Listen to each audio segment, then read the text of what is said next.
Well, I think if you look at where we are in higher education today, and you look at the challenge we face in terms, certainly in the United States, with the Lumina Foundation would argue that we have to really up our game, produce 23 million more graduates over the next decade or so than we're on track to produce.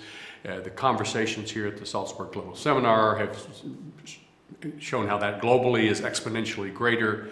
And so we really can't continue to think of our role and the way we deliver knowledge and learning. I think what we have to offer is more important than it's ever been. I think the work of people who are here like Tony Carnevale have shown us that what post-secondary education has to offer is more essential and important to individuals, to the well-being of individuals, and the well-being of countries than it's ever been before.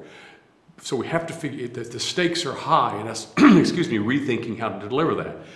What I said yesterday was that sometimes we get in these conversations about tweaks and modifications in the system, and I was reminded of all the analyses of disruptive innovation by Clay Christensen when he talked about the computing industry, and we were thinking of the computing industry in terms of mainframes. And mainframes were high-powered, they were excellent, they did tremendous work. I used mainframes in my research, but only a few people had access. And sometimes I feel like we're sitting in a room with our mainframes, referencing our Harvards and our Berkeleys and our Oxfords and all of these, and we're trying to figure out how to redesign things so we can make mainframes available to everybody, or make mainframes less expensive. Meanwhile, in the room next door, in the computing industry, this little thing called a PC was starting to emerge. And admittedly, when it first emerged, it wasn't providing people all the capacities and needs of the mainframe, but we saw what happened as that moved upstream and how it empowered many more people to have the opportunity. Well, I think we need to be thinking more about how we redesign. It's not tweaking and building out the mainframe, it's redesigning how we're offering what we're doing. So some ways I think that things we need to be thinking about. First of all is how do we fund higher education? I think around the world resources are tight, there's never enough money, but we need to rethink how we fund it so that we are rewarding what we want, which is more students completing, and particularly more students completing with valuable credentials from the groups we've underserved. So that instead of funding, as we do in the States, higher education, public higher education predominantly, for how many students they enroll, we fund for completion. And that's not graduation rates, because we all know how to get the graduation rates up. You only accept really good students, the really prepared students, the wealthy students, who are going to succeed. But it's enlarging the numbers. So if you start to say that's what's important, then how do you do that? Well, you redesign the way you deliver learning. We have tools available today to us. We had heard last night from the University of the People and other, we're seeing the MOOC, the massive online courses being developed. That's changing at such a rapid rate. We have to be in that game in higher education. And I think, so changing the way we deliver it.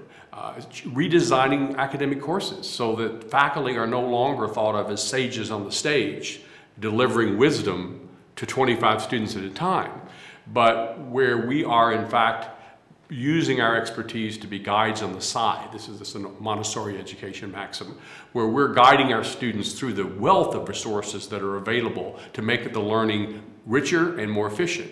Now, I do think these kinds of changes, I mean, I was a faculty member for 20 plus years.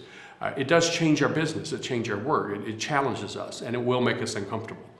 But I think if we really believe, as I think most faculty do, that we're part of a very important social compact in providing this kind of opportunity, and opportunity, as I said before, that's more important than it's ever been, then we have to step up to the challenge. And it doesn't mean the faculty role is denigrated at all. In fact, the faculty role is enhanced. We are put in a position where we can do, I think most faculty want their students to learn. We have tools now, the Carnegie Mellon Open Learning Initiative and these other kinds of, where we can show that we can make faculty more effective in providing more learning faster to more students. That doesn't, to me as a faculty member, that's a good thing.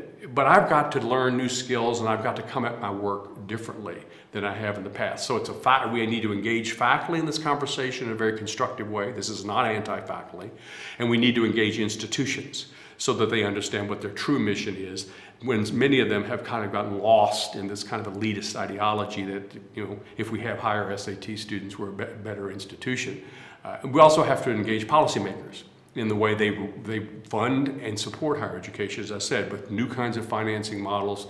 And we do need to support higher education. We do need to provide, we can't cut our way to these large-scale challenge, meeting these large-scale challenges.